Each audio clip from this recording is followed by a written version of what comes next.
ሰላም እንዴት ናችሁ? ቪዲዮን ከመጀመራችሁ በፊት ላይክ እና ሰብስክራይብ ማድረግ እንዳትረሱ። ታሪካችን የሚጀምረው በአንዲት ቆንጅዬና በትምህርት ቤት ውስጥ ታዋቂ ስለሆነች ሴት ነው። ይህቺ ሴት ጂና ትባላለች። ጂና በጣም ውብና በወንዶች የምትወደድ ሴት ናት። በትምህርት ቤት ውስጥም ስትገባ ወደ እሷ የማያይና በእሷ ውበት የማይማረክ ሰው የለም። ወንዶቹ ይቅርና ሴቶቹ እንኳን እየተረባረቡ ነበር የሚከተሏት። ጂና ከውበቷን ባለፈ ለሰው አሳቢና ንጹህ ልብ አላት። በትምህርት ቤት ውስጥም ጉልበተኞች የሚባሉ ተማሪዎች አንዳንድ ተማሪን ሲደበድቡና ሲያንገላቱ ስትመለከት በቀጥታ ወደ እነሱ ሄዳ ሰላም ለመፍጠር ትሞክራለች። ነገር ግን ጂና በፍቅር ህይወቷ ብዙም የተሳካላት አልነበረችም። ምክንያቱም በፍቅር አብረው የነበረችው ወንድ በትምህርት ቤት ውስጥ በጣም ታዋቂ የሆነና ስነ ስርዓት የሌለው ተማሪ ነበር። ይህም ባህሪው ጂናን እለት በእለት እየጎዳት ስለመጣ በአንድ ቀንም ጂና ለፍቅረኛዋ መለያየት እንደምትፈልግ ትነግረዋለች። ነገር ግን እሱ የጂና የማኩረፍና እያንገላታትም ሁሌም ተመልሳ ስለምትመጣ ውሸቷን መስሎት እየቀለደ ይመለከታታል። ነገር ግን ጂና አሁን ከሌላ ወንድ ጋር ፍቅር ጀምሬያለሁ በማለት ከአጠገባቸው የሚገኘውን የአንድ ተማሪ ፎቶ በማሳየት ፍቅረኛዋ እንደሆነ ትናገራለች። እሱም ወደ ጠቆመችው ፎቶ እየተመለከተ መሳቅ ጀመረ። እናም ፍቅረኛዋም ጂና እየቀለደች ነው ብሎ በማሰብ አንድ መደራደሪያ ያቀርብላታል። የእውነት ፍቅረኛ ከያሽ አብረሹ ነይና ከኔ ጋር መለያየት ትችያለሽ አላት። በዚህም ጂና ትስማማለች። በመቀጠልም ጂና ያላሰበችው ነገር ውስጥ ስለገባች ፍቅር ጀምሬያለሁ ብላ የተናገረችውን ወንድ በትምህርት ቤት ውስጥ መፈለግ ጀመረች። በመጨረሻም የልጁን ጓደኛ አገኘች። ጂና ፍቅረኛዬ ነው ብላ ያሰበችው ልጅ ሳልማን ይባል ነበር። ሳልማን በትምህርት ቤት ውስጥ በጣም አይናፋር ወንድ ነበር። ሴቶችንም እንኳን በስነ ስርዓት ማያናገርና በጣም ይፈራ ነበረ። በዚህ ሙሉ ግቢው የሚያውቀው ነበረ። ይህ እንዲህ እንዳለ ሳልማን ጂናን ባታውቀውም እሱ ግን አስቀድሞ ያውቃትና ያፈቅራት ነበረ። በአንድ ቀንም ሳልማንና ጂና ይገናኛሉ። የጂናም እቅድ ለትንሽ ጊዜያት የሷ ፍቅረኛ እንዲሆን ነበረ። ለዚህም በወረቀት የተዘጋጀ መመሪያና ህጎች ለሳልማን ታቀርብለታለች። ሳልማንም በድንጋጤና በፍርሃት ይስማማል። ከዛም ጂና ከበፊት ፍቅረኛዋ ጋር እንደተስማሙት ወደ ተቀጣጠሩበት ቦታ ትሄዳለች። ብቻዋን ስለመጣች የድሮ ፍቅረኛዋ እየሳቀባን ነበረ። እናም በውላቸው መሰረት አንድ ላይ እንደሚሆኑ ትከሻዋን ይዞ መናገር ይጀምራል። ጂና በመከፋት ሳልማን እንዲመጣ ትጸለያለች። በድንገት ግን ሳልማን ይመጣል። ይህንንም ሲያይ በጣም በድንጋጤ ይመለከታቸው ጀመር።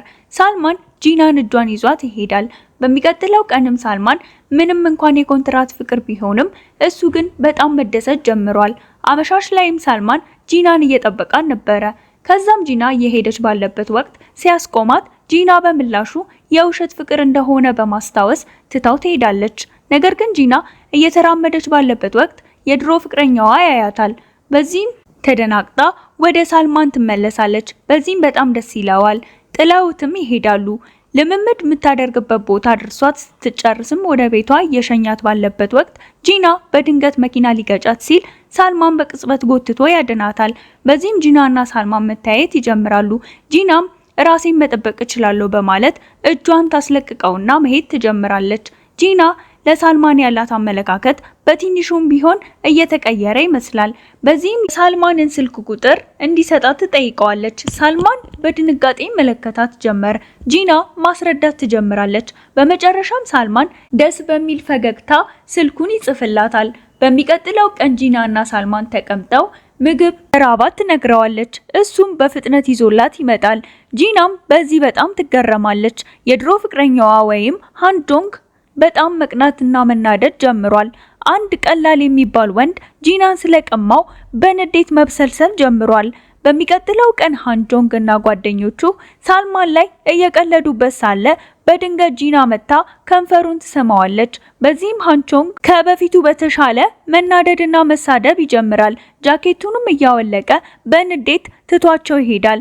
ጂናም የተፈጠረውን ነገር ለሳልማን ልታስረዳው ብትሞክርም ሳልማን ተናዶ ጥሏት ይሄዳል። በሌላኛውም ጊዜ ከሳልማን ጓደኛ ጋር ተገናኝተው ለምን እንደተናደደባት ትጠይቀዋለች። የሳልማን ጓደኛም እሱን ከማወቋ በፊት አስቀድሞ እንደሚያፈቅራትና መናገር ፈርቶ እንደሆነ ይነግራታል። ቀጥሎም የእውነት ፍቅረኛሞች ሳይሆኑ መሳሟን እንዳናደደውና ውሸት እንደማይወድ ጭምር ያስረዳታል። ከዛም ጂና በፍጥነት ሳልማንን ፈልጋው ስላደረገችው ነገር ይቅርታ ትጠይቀዋለች። ሳልማንም በቀስታ እየተመለከታት ይቅርታ ያደርግላታል። አሁን ላይ የጂናና የሳልማን ድርጊቶች የውሸት ከመሆን ይልቅ ጥሩ ነገሮች እየተፈጠሩ ነው። አንድ ቀንም ጂናና ሳልማን ተቀምጠው ቀኑ ፀሐያማ ስለነበር ጂና የፀሐዩ ጨረር አይኗን ያሳምማታል። ሳልማንም እጁን በመጋረድ ይከላከልላታል።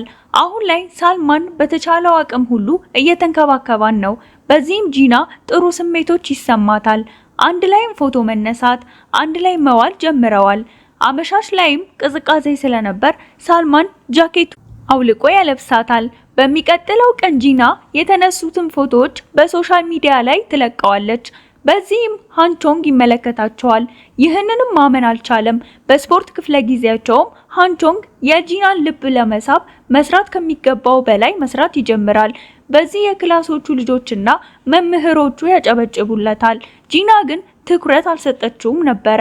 በድንገት ስትዞር ጂና ሳልማንን ትመለከታለች። ሳልማንም ደስ በሚል ፈገግታ ይመለከታት ነበረ። ጂናም ሳታስበው ፈገግ ትላለች። ክፍል ውስጥም ጂና እስክሪፕቷ ወድቆባት ሁለቱም እጃቸውን ወደታች ይዘረጋሉ። ሳያውቁትም እጅ ለእጅ ይያያዛሉ። በዚህም ጂና ልቧ በፍጥነት መምታት ይጀምራል። ሳልማንም በደብተሩ ላይ ለምንድነው ልብሽ ቶሎ ቶሎ የሚመታው? የልብ ችግር አለብሽ ብሎ ይጽፍላታል። ጂናም በፈገግታ አዎ ትለዋለች። አንድ ቀንም ሳልማን በር ላይ ቆሞ ለጂና ስጦታ ይዞ እየጠበቃት ነበረ።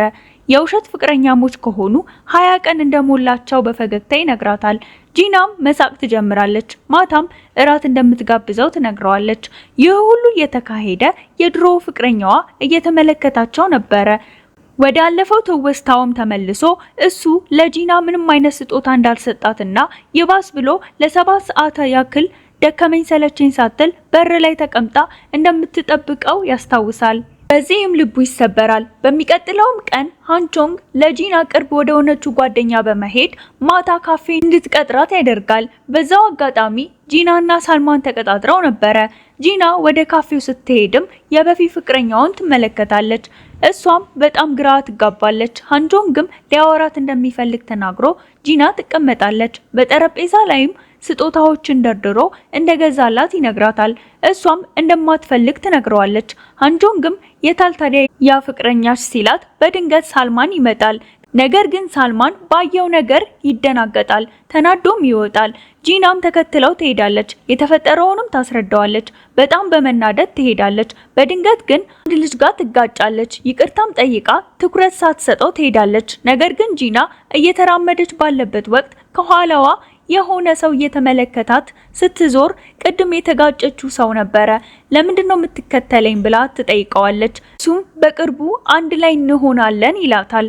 እሷም ስታየው ሎከሩ ውስጥ የሚቀመጠውን ነገር በማስታወስ በቀስታ ወደ ኋላ ትራመዳለች። እሱም ሮጦ ይይዛታል። በተመሳሳይ ሰዓት ሳልማን ተናዶ ተቀምጦ ነበረ። ሃንቾንግም ጂና ብቻዋን እንደሄደች ስላወቀ ጂናም መፈለግ ይጀምራሉ። ሁሉም ቦታ ይፈልጓታል። ጂናም እንዲለቃት እየተናገረች ልጁም ለምንድነው እኔን ያልመረጥሽኝ እያለ እስከዛሬ እየተከታተላት እንደነበረ ይነግራታል። በድንገትም ሳልማን ያገኛታል። ልጁም እየሮጠ ባለበት ወቅት ከሃንቾንግ ጋር ይጋጫል። ሃንቾንግም ማን እንደሆነ ያውቃል። ሳልማን የጥፋተኝነት ስሜት ተሰምቶታል። ከዛም ሳልማን ወደ ጂና ቤት ይሄዳል። ጂናም ተቀመጥ ስትለው መፍራት ይጀምራል። ምክንያቱም ሳልማን የሴት ቤት ሄዶ አያውቅም ነበረ። ከዛም አንድ ላይ ተቀምጠው ምግብ እየበሉ መጫወት ጀመሩ። ከዛም ጂና ከንፈሯ ላይ ያለውን ምግብ ይጠርግላታል። ጂናም ደነገጠች። ሳልማንንም ትገፈትረውና ትዞራለች። እንደቆዩም ጂና እንቅልፏ ይመጣል። እናም ትተኛለች። ነገር ግን ሳልማን አስቀድሞ በእንቅልፍ ወድቆ ነበረ።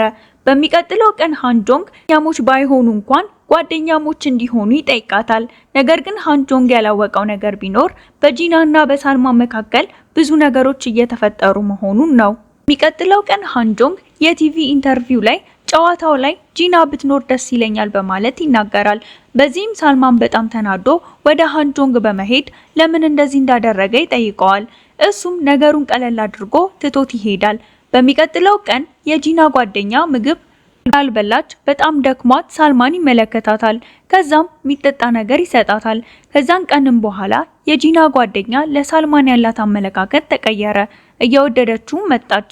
በሌላኛው ቀን የጂና ጓደኛ ወደ ጂና ሄዳ ለኮንትራቱ ብቻ ነው ፍቅራችሁ ብላ ትጠይቃታለች። ጂናም አዎ ብላ ትመልስላታለች። በዚህም የጂና ጓደኛ ትደሰታለች። በሚቀጥለው ቀን ሳልማን ምግብ እያዘጋጀ ባለበት ወቅት የጂና ጓደኛ የሚያቃጥል ነገር አልወድም ትለዋለች። ሳልማንም መጨመሩን ይተወዋል። በድንገትም ጂና ትመጣና የሚያቃጥል ነገር እፈልጋለሁ ስትለው አንስቶ ይጨምርበታል። በዚህም የጂና ጓደኛ መናደድና መቅናት ትጀምራለች። በሚቀጥለው ቀን ጂና መማት መድኃኒት እንዲያመጣላት ሳልማን ጋር ትደውላለች። ከተገናኙም በኋላ አየር እየወሰዱ መጫወት ይጀምራሉ። በድንገት የፍቅር ስሜት ውስጥ ገብተው ሊያሳሙ ሲሉ የሆነ ነገር አስደንግጧቸው ሁለቱም ማፈር ይጀምራሉ። ይህንንም ከርቀት ጓደኛዋ እየተመለከተቻት ነበረ። በዚህም በጣም መናደድ ትጀምራለች። በቅናትም ተነሳስታ ለጂና የድሮ ፍቅረኛ የውሸት ፍቅር እንደሆነ ትነግረዋለች። በዚህም ሃንጆንግ ሌላ እድል እንዳለው በማሰብ መሳቅ ይጀምራል። በሚቀጥለውም ቀን እነ ጂና ተሰብስበው ባለበት ወቅት የጂና ጓደኛ በትንሹም በትልቁም ጂናን ማጥላላት ትጀምራለች። ቅናትና ንዴቷን መቆጣጠር ስላቃታትም ቤቱን ለቃ ትወጣለች። ነገር ግን ሃንጆንግ እየሮጠ ተከትሏት የኮንትራት ፍቅር ከሆነ ለምን ሳልማንን አትጠይቂውም ይላታል። እሷም ምንም ሳታመዛዝን ሳልማንን ሄዳ ፍቅረኛዬ ትሆናለህ አለችው። እሱም ፍቅራቸው የኮንትራት ቢሆንም ጂናን እንደሚወዳት ይነግራታል። በቅጽበትም ጂና ትመጣለች። ሁሉንም ነገር ስለሰማችም እሱ የኔ ብቻ ነው በማለት የሳልማንን እጅ ይዛ ትሄዳለች። የጂና ጓደኛም በንዴት ትመለከታቸዋለች። አንድ ቀንም ጂና ተኝታ ከጓደኛዋ ጋር የተነሳቻቸውን ፎቶዎች እየተመለከተች ከፍቅሯ ወይም ከልጅነት ጓደኛዋ መምረጥ እንዳለባት ተሰማት። በሚቀጥለው ቀን ጂና ማንን አግኝታው ጥሩ ጊዜ ማሳለፍ ጀመሩ። በድንገት ግን ጂና ማልቀስ ጀመረች። በሚቀጥለው ቀን ከሳልማን ጋር የተነሳቻቸውን ፎቶዎች አጠፋቻቸው። በዚህም የጂና ጓደኛ ደስ አላት። የጂና የድሮ ፍቅረኛም በመሄድ ከሳልማን ጋር እንደተለያዩ ነገረችው። ነገር ግን አሁን ላይ ምንም ማድረግ እንደማይፈልግ ነግሯት ጥሏት ይሄዳል። ሁሉም ነገር በኋላ ጂና ጓደኛዋ እንደምትቀናባትና ብዙ ነገሮች በሷ ምክንያት እንደተፈጠረ በመረዳት ወደ ሳልማን እየሮጠች ሄዳለች። በዛውም አጋጣሚ ሳልማን እየፈለጋት ስለነበር ተገናኝተው ይተቃቀፋሉ። በሚቀጥለው ቀን ሳልማን በወረቀት የተጻፈ ኮንትራት ይሰጣታል። በአሁኑ ግን እስከ እድሜ ልክ አንድ ላይ ስለመሆን ነበረ። ጂናም ወረቀቱን ትስመዋለች። ሁለቱም በቀስታ መታየት ይጀምራሉ። ሳልማንም ጂናን ይስማታል። አሁን በግልጽ የእውነተኛ ፍቅረኛሞች ሆነዋል። ታሪኩም እዚህ ላይ ያበቃል። ዛሬው ታሪካችን ይህን ይመስላል። በቀጣይ እስከምንገናኝ ቪዲዮ ቶሎ እንዲደርሳችሁ ይህን አካውንት ላይክ፣ ሰብስክራይብ፣ ሼር ማድረግ እንዳትረሱ።